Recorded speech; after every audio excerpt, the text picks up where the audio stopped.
사랑하는 성도 여러분, 우리가 신앙생활을 하며 치료받고 응답받으며 물질의 축복을 받는 것도 큰 복이지만 마음밭이 옥토밭으로 개간되고 있다는 것이 가장 큰 복입니다.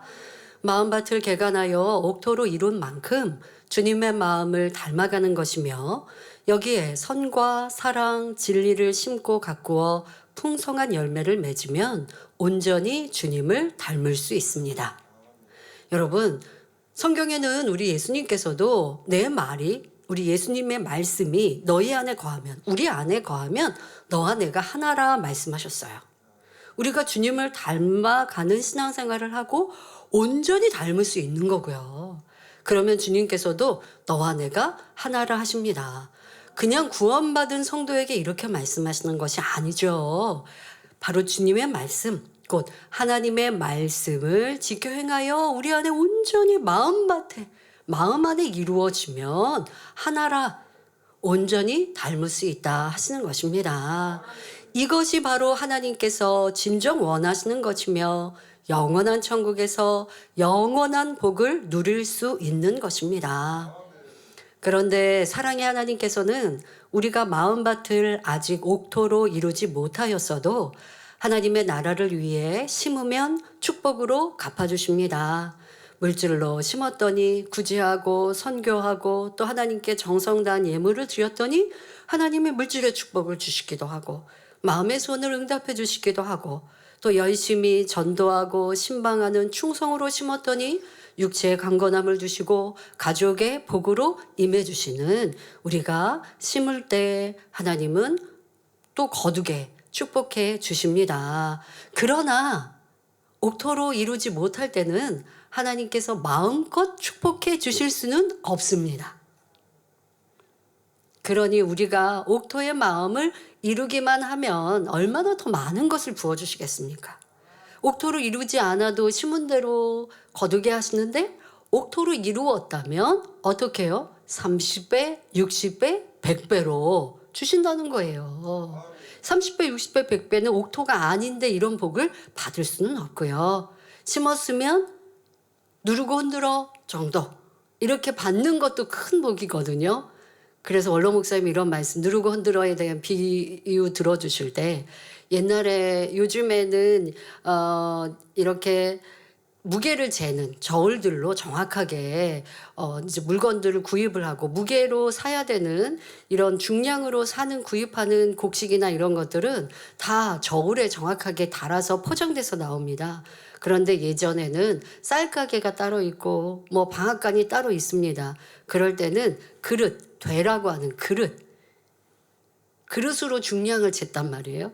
근데 중량을 잴 때 그릇에 한번 이렇게 담아서 쌀을 한 바구니라고 이렇게 한 돼 하고 해도요. 그 한 되를 이렇게 그냥 쓱 하고 담는 거랑 그걸 흔들면요. 또 더 담을 수가 있어요. 그래서 이렇게 누르고 흔들어 또 거기에다가 그냥 이렇게 해서 깎아서 그릇에 깎아서 주는 거랑 거기에 오목하게 이렇게 볼록하게 담아주면요 양이 더 많아지죠. 밥그릇에 그냥 깎아서 담는 거랑 쌀밥 이렇게 더 볼록하게 담으면 양이 많잖아요. 그것처럼 이게 누르고 흔들어 넘치도록의 축복인데요. 여러분들이 영으로 들어가고 온영으로 들어가고 내 마음밭을 개간하면 그게 아니라 30배, 60, 100배의 축복을 주신다 말씀하십니다. 그러니 아버지 하나님도 일꾼들을 볼 때 하나님을 사랑하여 그래도 충성하는 일꾼들을 볼 때 안타까우시죠. 더 마음껏 주길 원하시는데 마음밭을 개간하지 않아서 마음에는 욕심이 있고 자아가 있고 교만함이 있어서 그래서 하나님이 마음껏 주시면 30배, 60배, 100배로 주시지 못하는 것도 안타깝고 주셨다가는 그 영혼의 해가 되니까 심은 대로 조금밖에 주시지 못하는 것 그것이 참으로 하나님께서도 안타까우십니다. 그러나 스스로 자신의 마음밭이 온전히 개간된다면 여러분들은 지금까지 받은 것과 비할 수 없는 더 큰 것을 받을 수 있습니다. 여러분이 축복의 그릇을 준비하면 주시려고 쌓아놓으신 축복까지 마음껏 부어주실 것입니다. 그러니까 이제까지 내가 심었던 것, 자, 그것에 하나님께서 또 넘치게 마음껏 주시지 못하여서 모아놓으신 것들도 있단 말이에요. 과거에 심었던 거는 이제 그걸로 다 끝났나? 하나님께서 보실 때 더 주고 싶으신데, 여기서 마음밖 개간하면 더 줄 텐데 하고 모아놓으신 것들. 자, 그것 또한도 여러분 마음밖 개간하고 나면 더 넘치게도 받을 수 있는 것이고, 그러니 마음밖 개간을 최우선으로 하십시오. 우리 모든 성도님들 더욱 힘써 마음밭을 개간함으로 이전에 심었던 것과 함께 이후에 심는 모든 것에 넘치게 열매 맺어 축복의 간증을 앞다투어 전해주시기를 주님의 이름으로 축원합니다. 사랑하는 성도 여러분, 지난 시간에는 옥토밭에 대해 말씀드렸습니다. 옥토밭의 특징을 다시 한번 살펴보지요. 첫째로 옥토밭은 길과 밭과 달리 부드럽습니다. 단단한 길과 밭은 자기 의와 틀과 악 때문에 하나님의 말씀을 마음에 받아들이지 못합니다. 반면에 옥토밭의 마음은 하나님의 모든 말씀을 잘 받아들이지요. 둘째로 옥토밭의 마음에는 돌이 없습니다. 즉 말씀을 행하지 못하게 하는 비진리가 없지요. 그래서 어떤 말씀을 듣든지 듣고 끝나는 것이 아니라 아멘, 예 하고 순종합니다. 어떤 시험이나 환난, 핍박이 와도 하나님의 말씀대로 행하지요. 셋째로 옥토밭에는 가시떨기가 없습니다. 그래서 하나님의 말씀을 들으면 말씀 그대로 순종합니다. 어떤 육신의 생각을 동원하지 않지요. 가시떨기, 곧 세상 염려와 재리를 탐내는 욕심 등 육의 마음을 뿌리채 뽑아버렸기 때문입니다. 여러분, 성경의 의인들은 육신의 생각을 동원치 않고 그대로 순종합니다. 생각을 동원하면 순종하는 것이 어렵고 계산하면 자신에게는 불이익이 되어져요. 하나님 말씀대로 행하면 내게 해가 되는 것 같은 일들 또한 있습니다. 다니엘이 하나님께 기도한다는 것으로 잡혀서 사자굴에 던져지는 것, 이건 정해져 있는 거예요. 그러니까 하나님 말씀대로 내가 지금까지 하나님의 말씀대로 행하였던 것을 계속해서 행하면 해가 온다는 것이 명명백백해요. 그런데 그대로 살아가죠. 생각을 동원해서 이건 좀 바꿔볼까? 또 사람들이 많이 그런 생각을 이럴 때 하나님의 영광 가려지는 거 아니야? 내가 번개하면서 말씀 또한 이렇게 인용해서 자기 생각으로 바꿉니다. 그런데 의인들은 그렇지 않습니다. 옥토밭이기에 생각을 동원치 않고 하나님 말씀 그대로 순종하지요. 당장 그것이 내게 불이익이 되는 것 같다 할지라도 그것이 중요한 게 아니라 내가 하나님의 말씀을 어기는 게 그게 더 무서운 일이기 때문에, 싫은 일이기 때문에 결코 그리하지 않고 하나님 말씀에 따라 순종하니 당장 어려운 것 같아도 더 큰 축복으로 바뀌는 것을 성경을 통해 보아왔습니다. 옥토밭의 마음에는 육이 없기 때문에 말씀의 의미를 온전히 깨닫습니다. 그러니까 때로는 온전히 깨닫지 못해도 순종해 나아가면 또 깨우침이 오기도 하고, 또 이렇게 습관이 되어 하나님 말씀을 그대로 순종하는 옥토밭은 이제 하나님께서 어떠한 어려운 것을 말씀하셔도 묵묵히 기도하면 바로 깨우침이 오지요. 성령의 음성을 밝히 들음으로 범사에 하나님의 마음과 뜻을 헤아려서 순종합니다. 그리고 먹든지 마시든지 무엇을 하든지 사심 없이 오직 하나님의 영광을 위합니다. 그렇기 때문에 심은 대로 행한 대로 풍성한 열매를 거둡니다. 성도 여러분, 여러분의 마음이 얼마나 옥토가 되었는지 잘 점검해 보셨습니까? 마음밭을 옥토밭으로 개간하기 위해 필요한 3가지를 말씀드리겠습니다. 이 3가지만 변함없이 충실하게 이행하면 여러분의 마음밭이 반드시 옥토밭이 됩니다. 그러니까 이 3가지가 굉장히 어렵겠죠? 들어보면 아시겠지만 너무너무 쉬운 겁니다. 이 쉬운 것을 어떻게 나는 행하며 살았는지 점검도 하시고, 이제는 이것을 꼭 기억하여서 이 3가지만 변함없이 하다 말다 하면 소용이 없고요. 변함없이 계속하여 이루어 나가면 어떠한 길가밭, 돌짝밭, 가시떨기 밭이어도 옥토밭이 되어집니다. 자, 그 첫째는 하나님 앞에 신령과 진정으로 드리는 예배입니다. 하나님께서 처음 아담을 지으셨을 때 아담의 마음은 옥토의 마음이었습니다. 그런데 아담이 하나님의 말씀을 어기고 선악과를 먹는 순간부터 황폐한 밭으로 변해갔지요. 거기다 영의 세계인 에덴 동산을 떠나 육의 세계인 이 땅으로 내려와 살게 되었습니다. 이제 더 이상 하나님과 예전처럼 밝히 교통할 수 없게 되었지요. 하나님께서는 이런 아담에게 하나님과 교통할 수 있는 길을 열어주셨습니다. 그 길은 바로 제사였지요. 하나님의 백성들은 제사를 드림으로써 거룩하시고 온전하신 하나님과 제한적으로나마 교통할 수 있게 된 것입니다. 아브라함이나 이삭, 야곱은 하나님 앞에 단을 쌓으며 하나님과 교통했지요. 그래서 이렇게 믿음의 선진들을 보면 하나님과 깊이 교통을 이루신 분들인데도 때때로 또 열심히 제사를 올리는 것, 또 감사의 조건이 있을 때마다 하나님께 이렇게 감사의 제사를 드리는 것이 성경에 기록되어 있죠. 대표적으로 아브라함이 그런 것을 알 수가 있고요. 솔로몬 왕 또한 일천 번제를 드렸을 때 꿈에서 하나님을 만났고 큰 복을 받았습니다. 이스라엘 백성들은 제사를 드림으로써 하나님과의 교통을 가로막는 죄를 씻음 받았습니다. 또 하나님의 백성으로 구별되어 하나님의 인도를 받았지요. 하나님이 우리를 만드신 창조주이십니다. 우리를 인도하시는 분입니다. 하는데 하나님께 제사를 드리지 않으면 하나님과 상관이 없는 것입니다. 그러니 이렇게 하나님께 제사를 드림으로 하나님의 아들, 딸이라 하나님의 선민이라 라고 구별될 수 있었던 것입니다.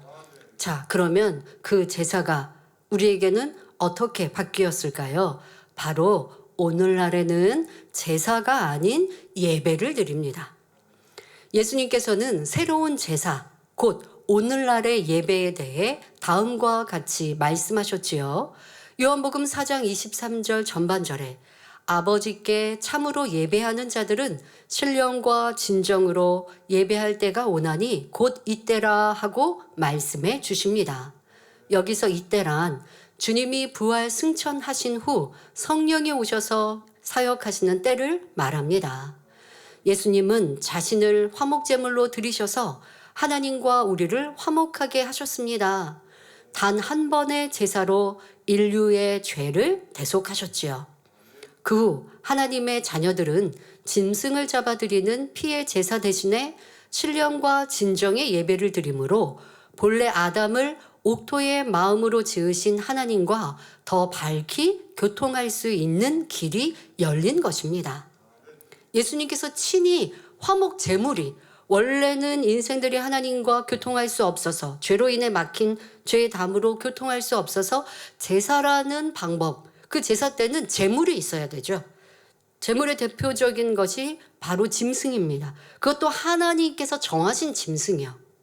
가증한 짐승은 안 되고요. 하나님이 정하신 짐승으로 제사를 드림으로 우리의 죄의 담을 헐고 하나님과 부분적으로나마 교통할 수 있게 되었는데, 우리가 드리는 이 제물, 짐승을 예수님께서 그 몸으로 감당하신 거예요. 화목 제물이 되어주셔서 온 인류의 죄를 지시고 화목 제물로 십자가의 보혈의 피를 흘려주심으로 주의 이름을 부르느니, 주를 믿느니 그 능력과 그 보혈을 의지하여 하나님께 나와 예배할 때에 구약의 제사의 그 이상의 혜택을 누리게 하신 것입니다. 자, 그런데 여러분들, 예배를 드리지 않고 마음으로 하나님 주님 믿으면 그렇게 하나님과 교통한다? 구약에도 그러지 않았거든요. 아무리 이스라엘 선민이라 할지라도 하나님께서 정하신 이런 제사와 하나님께서 정하신 절기를 드리지 않으면 너와 나는 상관없다, 하나님께서 말씀하셨어요.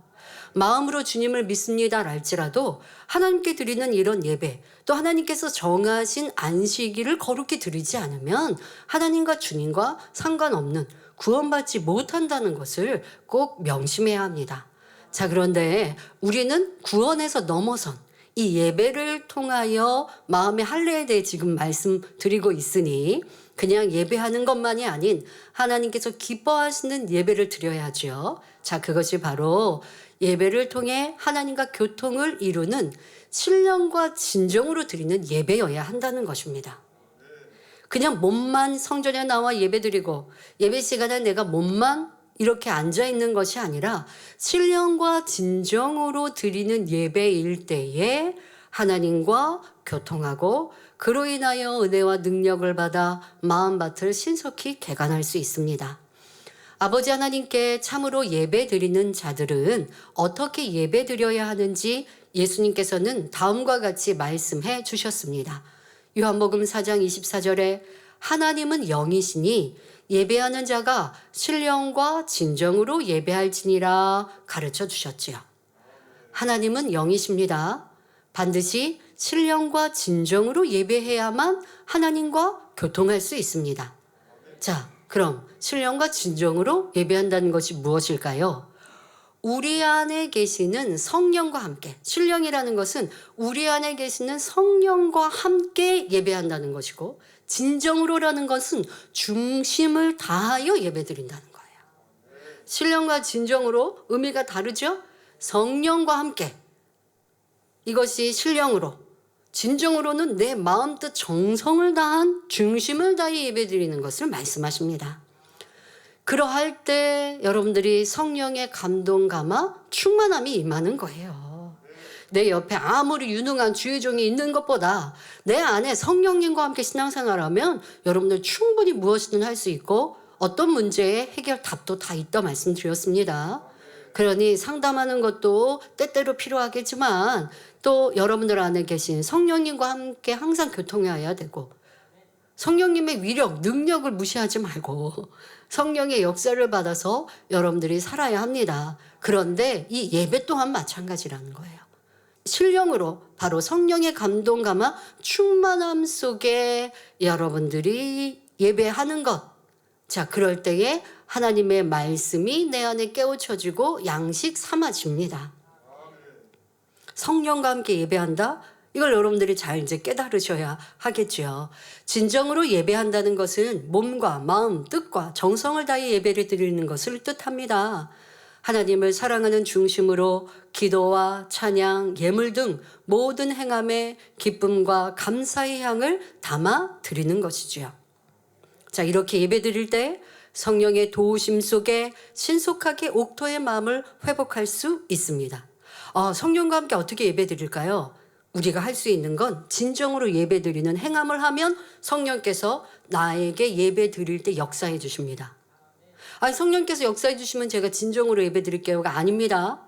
여러분들 스스로가 마음과 뜻과 정성을 다해 예배하면 내 안에 내주하신 성령께서 나에게 성령의 충만함을, 성령의 감동 감화로 역사해 주시는 거예요. 순서는 이렇게 되는 겁니다.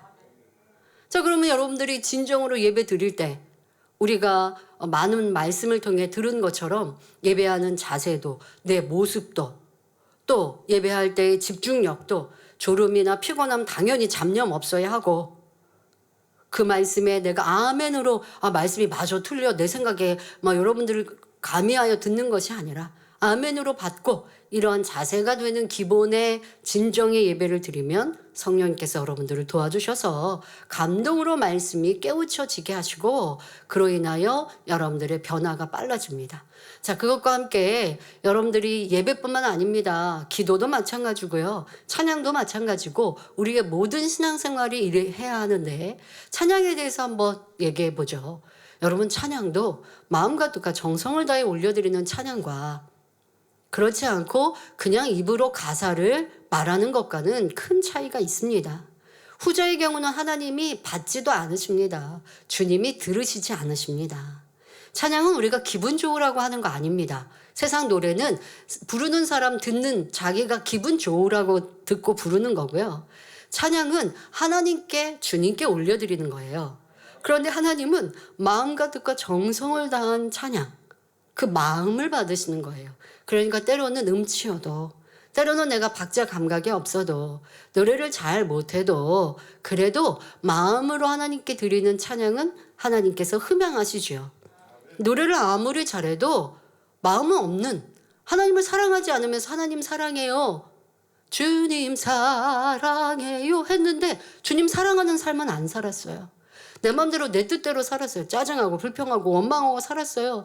근데 찬양하는 시간은 눈물을 흘리면서 또 죄송하잖아요, 그럴 때. 그러니까 주님 사랑해요 했어요.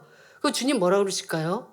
처음에야 그래 너도 나를 좀 사랑해라, 나도 너 사랑하거든, 이렇게 해서 감동을 주실 텐데 한 주, 두 주, 한 달, 1년 매 주일마다 찬양하면서 눈물로 찬양한다고 하는데 내 삶은 찬양의 삶, 기도의 삶, 예배의 삶과 상관없이 내 맘대로 내 뜻대로 살다가 기도하고 찬양하는 시간에 나와서는 죄송하고 민망하니까 흘리는 눈물이에요, 이거는.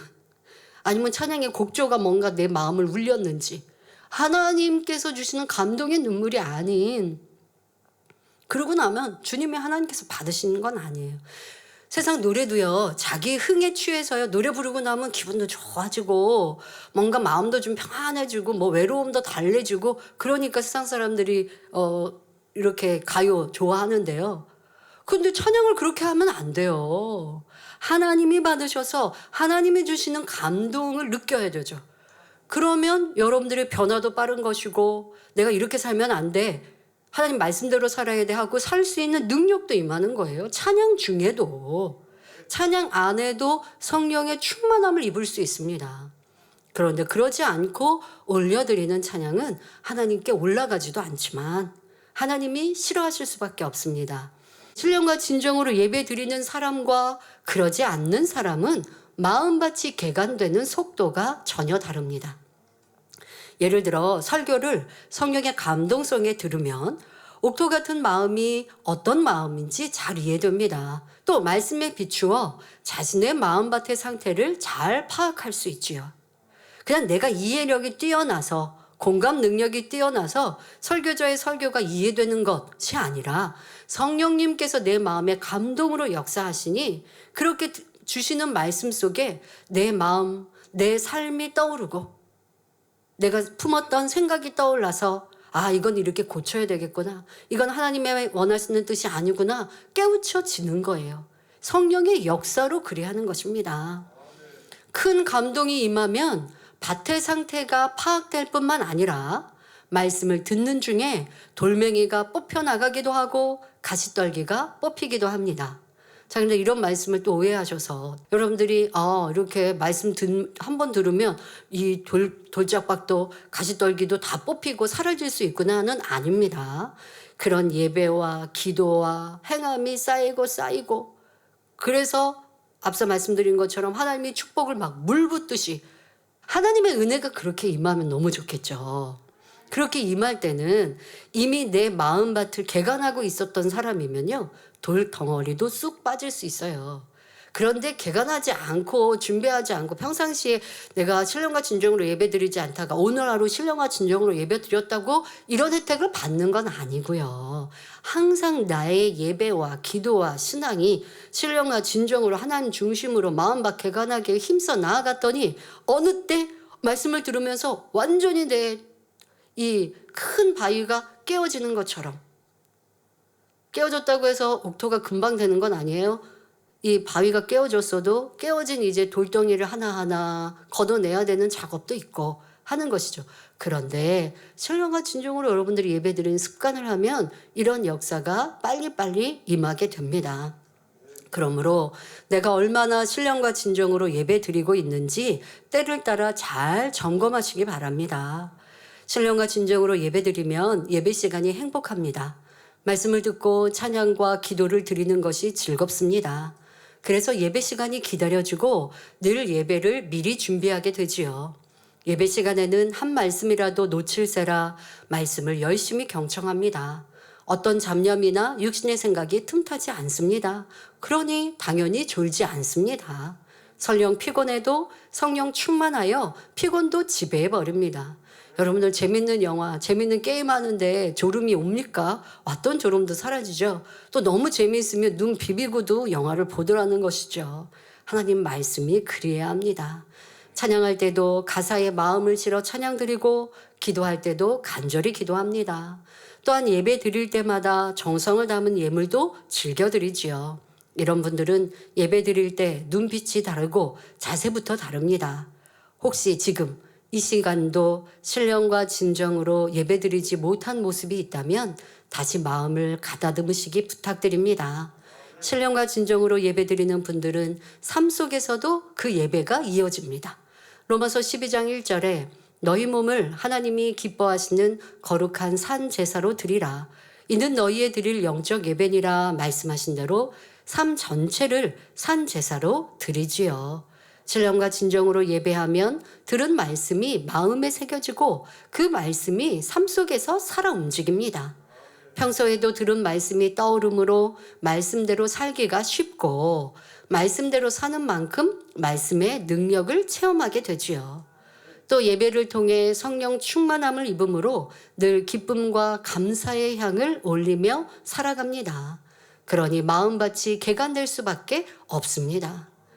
여러분들에게 어려운 걸 말하는 게 아닌데 우리 학교 다닐 때 보면요.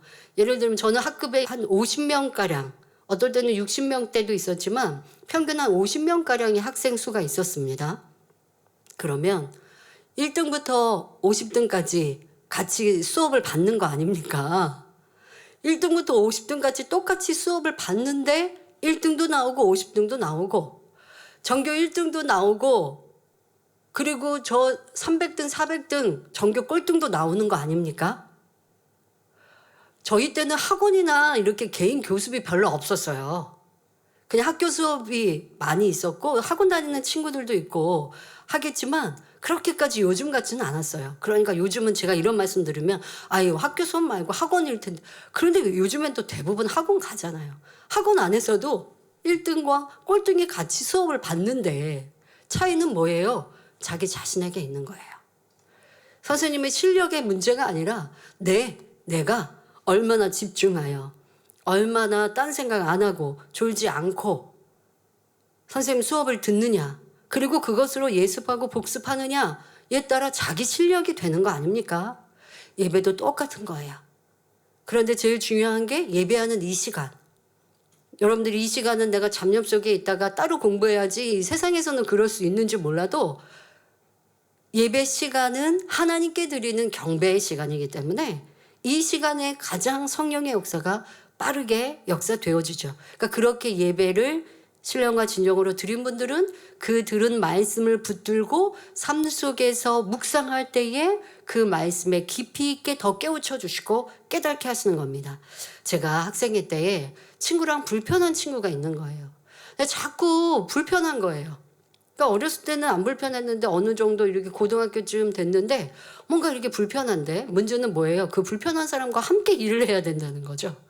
그러니까 자꾸 만나게 되는데 일들마다 부딪히고 마음이 또 불편하고 자꾸 부딪히면 안 되니까 말로 하지는 않지만 마음 안에서 영 불편한 거예요. 그런데 그래도 예배하고 기도하는 사람이지 않습니까? 근데 불편한 마음은 있고 근데 예배할 때는 그거 잊어버리죠. 잊어버리고 예배하고 그리고 또 뭐 그렇게 불편한 사람을 만나면 또 불편하고 뭐 이렇게 했습니다. 그런데 어느 때는 이런 마음 갖는 게 너무 좀 싫다. 더 선한 마음, 좋은 마음 가지면 좋을 텐데 라는 마음으로 이제 기도도 하고 그렇게 나를 돌아보는 때였습니다. 그런데 말씀을 듣는데 원로 목사님의 말씀 중에 화평이 깨어지는 건 한쪽의 문제만이 아닙니다. 양쪽 다의 문제입니다. 라는 말씀이 예배를 듣는 그 중에 저에게 머리를 탕 하고 치는 것처럼 큰 깨우침으로 왔습니다. 왜냐? 그 전에는 그 친구의 문제였다고만 자꾸 생각하는 거야, 제가. 화평이 깨어질 때, 쟤는 이 성격이 모났고, 왜 쟤는 나를 이렇게 시기 질투하지? 왜 나를 이렇게 뒤에서 힘들게 하지? 저 친구만 탓하고 있었어요. 그런 마음으로 화평이 이루어져야 되는데 이게 하나님 일하면서 이렇게 불편하면 되나? 이런 마음을 갖고 있는데 그러니까 기도를 해도 뭐 그 친구 변화시켜 주세요는 아니지만 아버지 하나님 화평할 수 있게 해주세요. 저도 이해하게 해주세요라고 했지만 저 친구가 잘못된 걸 이해하게 해주세요가 바탕으로 깔려 있는 거죠. 그런 상황에서는 변화가 안 됩니다. 화평이 이루어지지 않았어요. 그런데 웬걸 말씀을 듣는 그 말씀에 손뼉에 마주치니까 소리를 나지 한쪽만 친다고 소리가 안 납니다 라고 말씀을 하시는 원로 목사님의 말씀이 그렇구나. 내 잘못, 내 부족함도 많이 있겠구나. 그러니 나는 왜 저 친구만 잘못됐다고 생각했지? 라고 하는 것이 큰 깨우침이 된 거예요.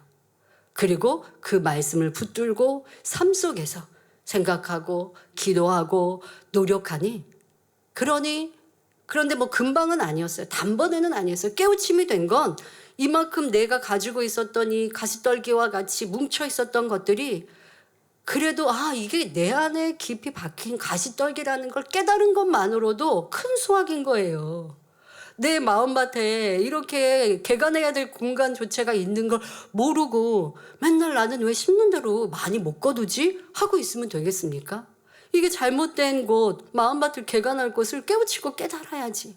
근데 이걸 깨닫게 해주시고 그리고 내 잘못을 기도하고 또 말씀을 들으면서 궁구에 나아가고 묵상에 나아가니 누구의 잘못이 아니구나. 저 친구의 잘못이 아니라 내 잘못이었구나라는 것을 깊이 깨닫게 됨으로 변화의 능력과 변화의 시작이 된 것이 떠오릅니다.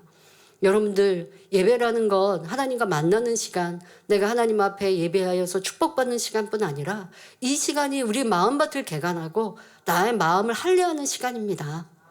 그리고 더더욱 이 제단은요, 말씀 한 편 한 편에 죄 지적이 없는 게 없잖아요. 성결의 길을 제한하지 않는 것이 없어요. 항상 여러분들에게 하나님의 뜻, 가장 원하시는 성결한 방법과 길들을 모든 말씀 안에 다 담겨 있으니 마음도 정성을 다해 예배하고 졸지 않고 집중하여 예배하면 여러분들 안에 응답과 축복, 변화는 쉽게 옵니다. 얼마 전에 임영 목사님과 대화하다가 그런 얘기를 하시더라고요. 본인은 어렸을 때 힘들고 어려울 때가 있으면 좀 마음에 힘든 때가 있으면 아빠 사진을 이렇게 놓고 아빠랑 대화를 했대요. 아빠를 직접 뵙는 시간이 부족하니까 사진을 놓고 대화를 하고 그랬었대요. 그런데 제가 그랬어요. 나는 그걸 예배 시간에 했구나라는 깨우침이 되더라고요. 저도 고등학교 이제 졸업할 때 전까지는 그냥 무명의 학생이었습니다. 제가 학생주일학교였을 때요. 제가 목사님 딸인지도 모르는 친구들도 많이 있었어요. 그러니까 뭐 오랫동안 교회 신앙생활하면 다 알지만 제가 관리했던 세신자가요. 하루는 예배를 드리는데 제 옆에 앉혀놓고 그 옆에 또 일꾼이 이렇게 세신자를 가운데 두고 예배하잖아요. 그런데 그 옆에 있는 친구를 보면서 야, 우리 학년에 당회자님 딸이 있다는데 누구야? 제가 몇 개월 동안 이 친구를 케어해 줬거든요. 그런데 저 옆에 있는 친구한테 그런 질문을 했던 기억을 하고 있는데요. 그냥 무명으로 어른들도 제가 당회자님 딸인 걸 알죠. 원로 목사님 딸인 걸 알지만 그러나 뭐 그렇게 뭐 어떤 눈에 띄게 교회 활동을 그냥 학년 안에서 열심히 하는 뭐 이렇게 했었습니다. 그러다 보니까 여러분 예전 우리 성전 생각해 보면 구로성전 안에서 성전 2개 있었을 때 저 먼저의 성전 거기에 보면 1, 2, 3층이 있었습니다. 그러면 저는 1, 2, 3성전이 있죠. 1성전 제일 본당은 3층이었고 제일 아래로 갈수록 이제 2성전, 3성전 1층이면 3성전이에요. 그럼 저는 학생이니까 거기서 예배를 드려요. 아니면 좀 일찍 가서 자리를 잡으면 2층에서 예배를 드려요. 그러면 2층이나 1층이나 모니터로 예배를 드리죠. 근데 모니터로 예배하면서 저는 예배하는 시간이니까 당연히 설교자에 집중해서 신령과 진정으로 하나님께 예배하는 것이 1순위고 또 한 가지는 너무나 사랑하고 보고 싶은 아빠를 일주일 중에 금요일날 저녁 식사 때나 뵀거든요. 왜? 우리 원로 목사님은 주일날 모든 일정 다 마치고 나면 기도원에 가서 또 하나님 앞에 기도하고 권능을 끌어내리시고 하나님과 교통하며 이 성경을 풀어가셨기 때문에 월요일, 화요일, 수요일, 목요일 못 봬요. 금요일날 제가 학교 갔다 오면 이제 산에 기도처에 기도하고 오셨어요. 그런데 그때라고 놓고 하고 들어가서 인사하지는 않아요. 왜냐하면 금요처럼 준비하시는 시간일까 봐. 언제 뵙냐? 금요일 저녁 식사 때. 저녁 식사 자리에 가면 같이 식사하는 자리에는 꼭 6시에 딱 그 자리에 계시거든요. 그러면 그때 한 주간 밀렸던 인사도 드리고 그런데 또 그때 꼭 맞춰가지고 결제 오시는 일꾼들이 계신단 말이에요. 그러면 개인 얘기 못하죠. 항상 거의 그런 시간들을 보냈습니다. 그러다 보니까 그냥 저에게는 목회자인 설교자일 뿐 아니라 아빠도 담겨 있잖아요. 그러니까 어느 때보다도 그 눈빛을 마주쳐서 모니터로 예배하는데 더 신령과 진정으로 아빠가 나에게 무언가 당부의 말씀을 주시는 것처럼, 그런데 그게 육적인 아빠의 의미보다 설교자의 의미이시지만 그만큼 더 가까이 사모하고 사랑하는 마음으로 집중하여 예배를 드린 거예요. 그게 저에게는 학창 시절에, 초등학교 때까지는 아동주일학교 예배를 드렸으니까 어른 예배 안 드렸고, 중학교부터는 이제 어른 예배 함께 드릴 때 그러한 자세와 마음으로 예배를 드리고, 그러니 말씀을 들은 것이 마음 안에 새겨지고 그것을 붙들고 기도하는 것이 습관이 되어져서 더 말씀의 무장이 잘 되었구나라는 것도 깨닫게 되었습니다. 어려운 건 아니잖아요. 여러분들도 함께 이 자리에 예배하는데 나는 어떻게 예배하고 있는 이 자세와 또 이렇게 예배를 신령과 진정으로 드린 분들은 그 말씀을 주중에도 묵상하세요. 대예배 이런 말씀 주셨지, 저녁예배 이런 말씀 주셨지. 더더욱 여러분들이 다니엘철에 오기 전에 오시는 발걸음과 또 오는 차 안에서는 오늘 기도할 내용을 들은 설교 말씀으로 기도문을 만드세요. 그러려면 말씀이 내 안에 있어야죠. 그래서 제가 다니엘철을 인도할 때면 개인 기도할 때 하나님의 말씀, 제가 전하였던 말씀이지만 그 말씀을 토대로 우리 마음을 할례하는 기도를 하지 않습니까? 그냥 하는 게 아니라 하나님 말씀을 기준해서 나를 비춰봐서 잘못된 것이 기도의 내용이 되는 거예요. 그러면 그냥 내가 하고 싶은 기도가 아니라 하나님 뜻대로 기도하는 거고 하나님 중심으로 나를 계속 만들어가는 거예요. 그럴 때 더 빨리 선결될 수 있지요. 우리 모든 성도님들은 1년 52주 모든 예배를 신령과 진정으로 드려서 마음밭을 신속하게 옥토밭으로 개간하시기를 주님의 이름으로 축원합니다.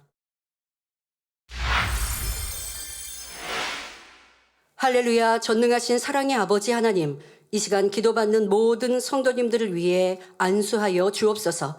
전국 전 세계 하나님의 자녀들 위해 시공간을 초월하여 역사하여 주시옵소서. 믿어지는 믿음을 주시고 부정적인 생각과 의심의 세력을 물리쳐 주옵시며 모든 시험 환난도 물리쳐 주옵소서. 머리부터 발끝까지 오장육부, 뼈, 마디마디, 온몸의 신경, 조직, 세포 등 성령의 불로 태우시고 근본의 빛으로 역사하여 주옵소서. 예수 그리스도의 이름으로 명하노니 원수마귀 사단아 모든 질병균 연약함아 물러가라. 빛이여 임하라. 모든 불치 난치병도 성령의 불로 태워 깨끗게 하여 주옵소서. 말라리아를 비롯한 모든 풍토병도 물리쳐 주옵소서. 감기, 기침, 열, 몸살, 독감 등 각종 유행성 질병도 다 물러가라. 어떠한 질병도 틈타지 않게 지켜 주옵소서. 각종 암과 전이된 것, 에이즈, 백혈병, 뇌졸중, 고혈압, 저혈압, 심장병, 폐병, 위장병, 당뇨, 부인병, 피부병, 갑상선 질환과 모든 염증도 깨끗게 하여 주옵소서. 소아마비, 중풍, 관절염, 디스크도 온전케 하여 주옵소서. 요통, 두통, 신경통을 비롯한 모든 통증은 사라질지어다. 간질, 자폐증, 우울증, 조울증, 공황장애, 노이로제, 치매 등 모든 정신질환도 물러갈지어다. 모든 마비된 것도 풀어지고 일어나 걷고 뛸지어다. 눈도 잘 보이게 하옵시고 귀도 잘 들리게 하여 주옵소서. 소경은 눈을 뜨고 귀머거리는 들으며 벙어리는 말할지어다. 각종 사고 후유증도 깨끗게 하여 주옵시고 부러진 뼈도 붙여 주옵소서. 화상 입은 것도 온전케 하시고 화기야 물러가라. 열도 물러가라. 아버지 하나님 흉터나지 않게 역사하여 주옵소서. 마약을 비롯하여 각종 약물과 독극물, 중독도 깨끗함을 입을지어다. 죽은 신경과 세포가 살아나며 죽은 자도 살아나게 하여 주옵소서. 잉태의 축복도 주옵소서. 예수 그리스도의 이름으로 명하노니 원수마귀 사단아 하늘 공중 권세 잡은 악의 영들아 물러가라. 그의 사자들도 물러갈지어다. 이 땅의 악한 영, 더러운 영, 거짓되고 간사한 영, 이간질하고 미혹하는 모든 어둠들은 물러갈지어다. 모든 흉악의 결박을 풀고 어둠아 물러가라. 빛이여 임하라. 아버지 하나님, 부르짖어 기도할 수 있는 능력을 주시고 죄를 버리고 성결될 수 있는 능력 주옵소서. 영원히 잘됨같이 범사에 잘되게 하시고 가정의 복음화도 이루어 주시기를 원합니다. 한 주간도 모든 사고와 재앙으로부터 지켜주시고 불통이 없는 형통한 삶을 살 수 있도록 축복해 주옵소서. 성령의 불담으로 천군 천사와 주님의 불꽃 같은 눈동자로 모든 하나님의 자녀들과 가정 일터 사업터를 지켜주시기를 원합니다. 학생들에게 지혜와 명철을 더하시고 공부할 수 있는 뜨거운 마음과 열정도 더하여 주옵소서. 마음과 생각을 세상에 빼앗기지 않도록 지키시고 하나님을 뜨겁게 사랑하는 학생들로 축복하여 주옵소서. 하나님의 자녀들이 먹으나 마시나 입으나 무엇을 하든지 하나님 앞에 영광 돌리는 삶이 되게 축복하여 주옵소서. 나는 하나님을 만나노라, 체험했노라, 응답받아노라, 축복받아노라 간증하는 입술이 되게 역사하여 주옵소서. 아버지 하나님 감사합니다. 홀로 영광 받으옵소서. 우리 주 예수 그리스도의 이름으로 기도하옵나이다. 아멘.